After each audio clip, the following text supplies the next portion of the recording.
Sementara itu, saudara, memperingati Hari Ekonomi Kreatif Nasional, kolaborasi pemerintah bersama Gramedia, DPW Gerakan Ekonomi Kreatif Nasional Aceh, dan Kompas TV Aceh menggelar Banda Aceh Ekraf Week 2025. Ajang ini sebagai wadah pelaku ekonomi kreatif menunjukkan hasil produk mereka ke masyarakat. Banda Aceh Ekraf Week ini menjadi momentum para pelaku usaha ekonomi kreatif menunjukkan bakat mereka dan produk yang dihasilkan kepada publik. Banyak usaha kreatif di Banda Aceh, mulai dari produk kuliner hingga hasil karya anak-anak Aceh yang punya potensi bagus yang mampu bersaing dengan produk ekraf lain di Indonesia.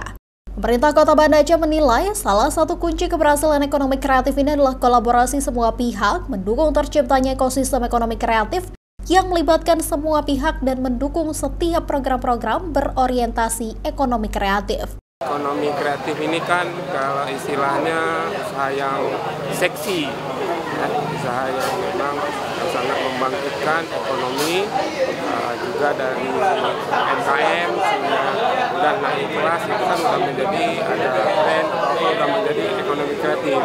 Jadi ekonomi kreatif ini bukan dari kabupaten kota juga, tapi juga memang dari nasional sudah sangat berkembang sehingga ada sekarang ini dari Kementerian Ekonomi Kreatif.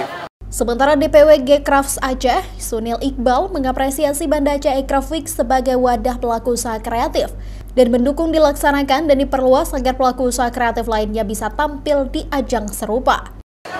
Ya, alhamdulillah Aceh udah mulai menyambut ya Hari Ekonomi Kreatif. Berarti artinya Aceh itu udah update ya dan siap memeriahkan Hari Ekonomi Kreatif. Ya, kita harus saling berkolaborasi, saling support teman-teman kita agar bersinar di nasional maupun insya Allah di internasional.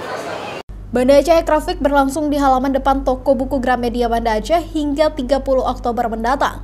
Event ini diharapkan mampu menjadikan usaha ekonomi kreatif bertumbuh di Banda Aceh. Mustajab, Kompas TV, Banda Aceh.